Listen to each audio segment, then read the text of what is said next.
ஆண்டவராக இயேசு கிறிஸ்துவின் விலையேறப்பெற்ற நாமத்தினாலே உங்கள் யாவருக்கும் என் அன்பின் ஸ்தோத்திரத்தை இந்த காலை நேரத்திலே நான் உங்களுக்கு தெரியப்படுத்துகிறேன். 4ஆம் சங்கீதம் 3வது வசனத்திலே வராக வாசிக்கிறோம். பக்தியுள்ளவனை கர்த்தர் தமக்காக தெரிந்து கொண்டார் என்று அறியுங்கள். நான் கர்த்தரை நோக்கி கூப்பிடுகையில் அவர் கேட்பார் என்று சொல்லி நாம் பார்க்கிறோம். கிறிஸ்துவுக்குள் அன்பான தேவனுடைய பிள்ளைகளை, பக்தியுள்ளவனை கர்த்தர் தமக்காக தெரிந்து கொள்ளுகிறார். அவர்களை ஆசீர்வதித்தும் இருக்கிறார்.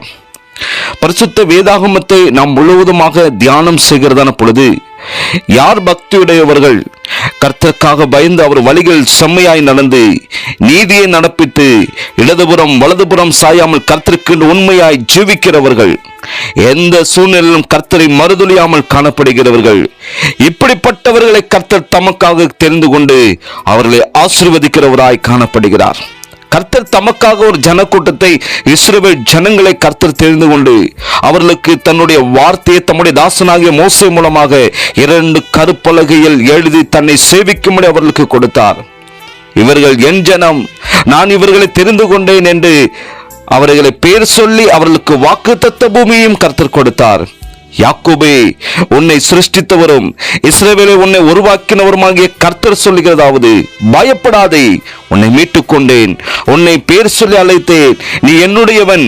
நீ தண்ணீர்களை கடக்கும் போது நான் உன்னோடு கூட இருப்பேன், நீ ஆறுகளை கடக்கும் போது அவைகள் உன்மேல் பொருளுவதில்லை, நீ அக்கினியில் நடக்கும் போது வேகாதிருப்பாய், அக்கினி ஜுவாலை உன் பேரில் பற்றாது என்று அவர்களுக்கு வாக்கு தத்தங்களையும் கர்த்தர் கொடுத்தார்.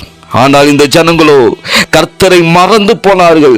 கர்த்தருடைய வழியில் நடவாதவர்களாக, கர்த்தரை சேவிக்காதவர்களாக அந்நிய தேவர்களை சேவித்துக் கொண்டு காணப்பட்டார்கள். கர்த்தரை பரீட்சை பார்த்து அவருக்கு கோபத்தை வரவழைத்தார்கள். தெய்வ பக்தியுள்ளவர்களாகி போனார்கள். இதனால் கர்த்தர் இந்த ஜனத்தை தள்ளி போட்டார் என்று சொல்லி நாம் பார்க்கிறோம். எனக்கு அன்பான தேவனுடைய பிள்ளைகளே, எசேயா தீர்க்கதரிசி 43ஆம் அதிகாரம் 21வது வசனத்தில் பார்க்கிறோம். இந்த ஜனத்தை எனக்கென்று ஏற்படுத்தினேன், இவர்கள் என் துதியை சொல்லி வருவார்கள் என்று சொல்லி பார்க்கிறோம். எனவே எனக்கு அன்பான தேவனுடைய பிள்ளைகளே, நாம் தேவனுடைய பிள்ளைகள் என்றால் அவர் வழியில் செம்மையாய் நடக்கிறவர்களாய், கர்த்தருக்கென்று பக்தி வைராக்கியம் உள்ளவர்களாய் எழும்பி நிற்க வேண்டும். அவருக்கு எப்பொழுதும் துதிபலிகளை செலுத்த வேண்டும். அவர் துதிபலியை விரும்புகிறவராய் காணப்படுகிறார். அதில் பிரியப்படுகிறவர். அவருடைய நாமத்தை துதிக்கும் முதல்களின் கனியாக ஸ்தோத்திர பலி எப்பொழுதும் தேவனுக்கு செலுத்துகிறவர்களாய் காணப்பட வேண்டும். இதை கர்த்தர் ஒரு தேவனுடைய பிள்ளையுடைய வாழ்க்கையிலே கர்த்தர் எதிர்பார்க்கிறார். ஸ்தோத்திர பலியிடுகிறவன் என்னை மகிமைப்படுத்துகிறான், தன் வழியை செவைப்படுத்துகிறவனுக்கு தன்னுடைய ரட்சிப்பை வெளிப்படுத்துவேன் என்பது கர்த்தருடைய வார்த்தையாய் இருக்கிறது. எனவே எனக்கு அன்பானவர்களே, எப்பொழுதும் கர்த்தரை மகிமைப்படுத்துகிறவர்களாய், ஸ்தோத்திர பலிகளை செலுத்துகிறவர்களாக தேவனுடைய பிள்ளைகள் காணப்பட வேண்டும் என்று சொல்லி பரிசுத்த ஆவியானவர் வாஞ்சிக்கிறவராய் காணப்படுகிறார்.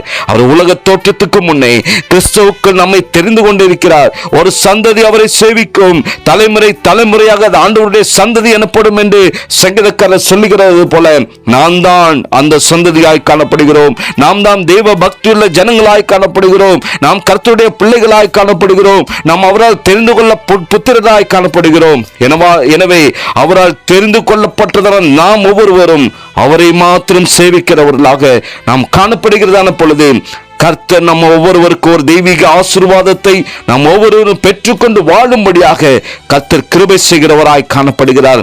எனவே எனக்கு அன்பான தேவனுடைய பிள்ளைகளை, நாம் எப்பொழுதும் கர்த்தரை நேசிக்கிறவர்களாக, அவரிடத்தில் அன்பு கூறுகிறவர்களாக, அவரை மாத்திரம் சேவிக்கிறவர்களாய் காணப்பட வேண்டும் என்பதை அவருடைய சித்தமாயிருந்தபடியினால் கர்த்தர் நம்ம ஒவ்வொருவரையும் தெரிந்து கொண்டு பாவத்திலும் சாபத்திலும் அந்தகாரத்திலிருந்து நம்மை மீட்டு ரட்சித்து அவருடைய பிள்ளைகளாய் நாட்களில் கர்த்தர் மாற்றியிருக்கிறார் என்று சொன்னால், அவரை துதிக்கும்படியாய், அவரை ஆராதனை செய்யும்படியாய், அவரை சேவிக்கும்படியாக கர்த்தர் நம்மை தெரிந்து கொண்டிருக்கிறார். இதை உணர்ந்தவர்களாக எப்பொழுதும் அவருக்கென்று சாட்சியுள்ள வாழ்க்கை வாழ்ந்து அவருடைய சித்தம் செய்வோம். கர்த்தருடைய கிருபை உங்கள் அனைவரோடும் இருப்பதாக.